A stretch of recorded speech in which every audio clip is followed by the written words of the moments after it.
अपने 7 पुत्रों को नदी में डुबा देने के पीछे देवी गंगा का क्या उद्देश्य था, ये वो राजा शांतनु को बताती हैं। देवी गंगा और राजा शांतनु के इंसानी जन्म के कई वर्ष पहले 8 वासु अपने विमानों पर धरती का विचरण कर रहे थे और उसी समय उनमें से एक वासु, जिसका नाम प्रभास था, उनकी पत्नी की नज़र महर्षि वशिष्ठ की गाय के ऊपर पड़ी। वो गाय जिसका नाम नंदिनी था। नंदिनी के अंदर काफ़ी दिव्य खूबियाँ थी, वो एक दिव्य गाय थी। इसीलिए प्रभास की पत्नी उसे चुरा लेना चाहती थी और उसने प्रभास से आग्रह किया कि मुझे ये गाय चाहिए। प्रभास अपनी पत्नी को प्रसन्न करने के लिए उस गाय को चुरा लेना चाहता था, लेकिन तभी बाकी वासुओं ने कहा कि ये करना ठीक नहीं होगा, ये किसी ऋषि की गाय है।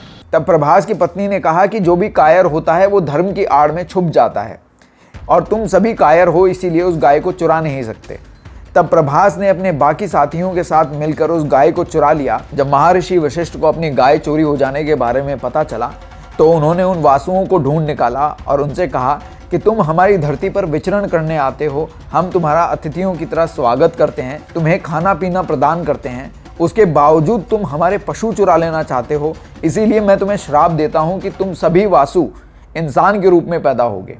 वासुओं को ये श्राप मिलने के बाद में वो काफ़ी विचलित हो गए। इसीलिए जब उन्हें पता चला कि देवी गंगा और महाअभिषेक को इंसानी रूप में जन्म लेने का श्राप मिला है, तो वो देवी गंगा के पास में पहुँचे और उन्होंने आग्रह किया कि जब हमारा धरती पर जन्म हो तब हम आपकी कोख से जन्म लेना चाहेंगे और उस समय हमारा जीवन आप जितना जल्दी ख़त्म कर सको उतना जल्दी ख़त्म कर देना, जिससे हमें इस श्राप से मुक्ति मिल जाएगी और जिससे हमें इंसानी जीवन के कष्टों को नहीं झेलना पड़ेगा। देवी गंगा ने राजा शांतनु की तरफ देखते हुए कहा कि मैं सिर्फ उन वासुओं की इच्छा को पूरा कर रही थी, लेकिन अब जो ये बच्चा बच गया है जिसे आपने बचाया है, ये पिछले जन्म में प्रभास था और इसी ने महर्षि वशिष्ठ की गाय चुराने का षड्यंत्र रचा था, इसीलिए इसको लंबी आयु मिली है। आगे देवी गंगा ने कहा कि इससे पहले कि मैं इस बच्चे को आपको सौंपूं, उससे पहले मैं 16 साल तक इसको अपने साथ रखूंगी और इसकी शिक्षा की सारी जिम्मेदारी मेरे ऊपर है।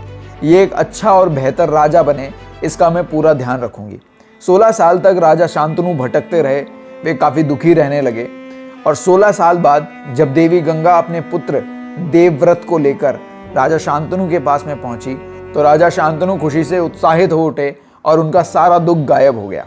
देवव्रत को धनुर्विद्या खुद परशुराम जी ने सिखाई थी, साथ ही वेदों का ज्ञान बृहस्पति ने दिया था। जितनी सर्वोच्च शिक्षा हो सकती है देवव्रत को वो शिक्षा प्रदान हुई थी, जिसका प्रयोग करके देवव्रत ने आते ही राज्य को संभाल लिया और राजा शांतनु ने देवव्रत को अपना युवराज घोषित कर दिया।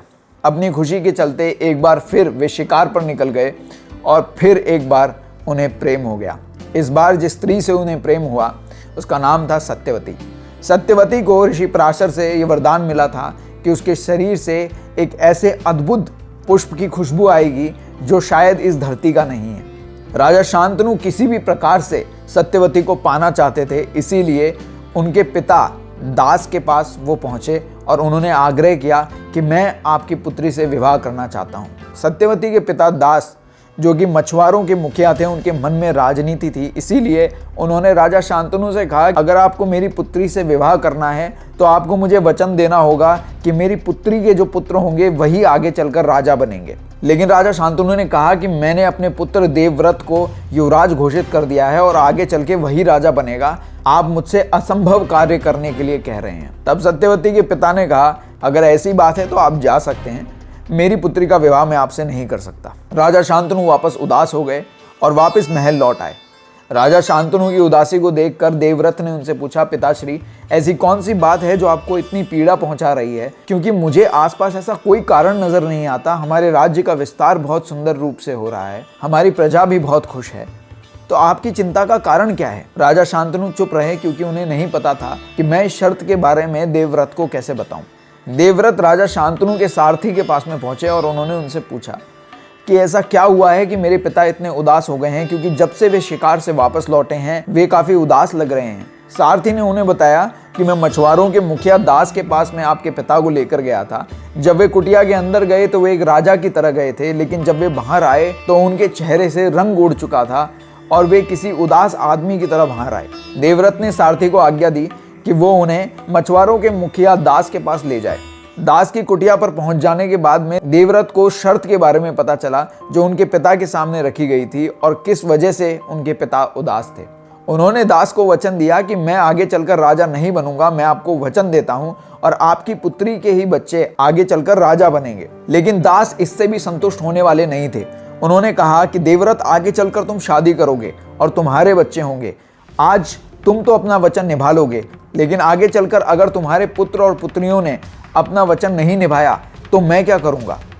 तब देवव्रत ने एक प्रचंड प्रतिज्ञा ली कि मैं सदा अपने जीवन के लिए ब्रह्मचर्य रहूंगा और मैं कभी भी विवाह नहीं करूंगा। जब आसपास बाकी मछुआरों ने ये बात सुनी और स्वयं दास इस प्रतिज्ञा को सुनकर सत्ते में रह गए थे, और इसी प्रतिज्ञा के कारण देवव्रत का नाम भीष्म पड़ा, एक नवयुवक जिसने अपनी पिता की खुशी के लिए अपने सारे सुखों का त्याग कर दिया।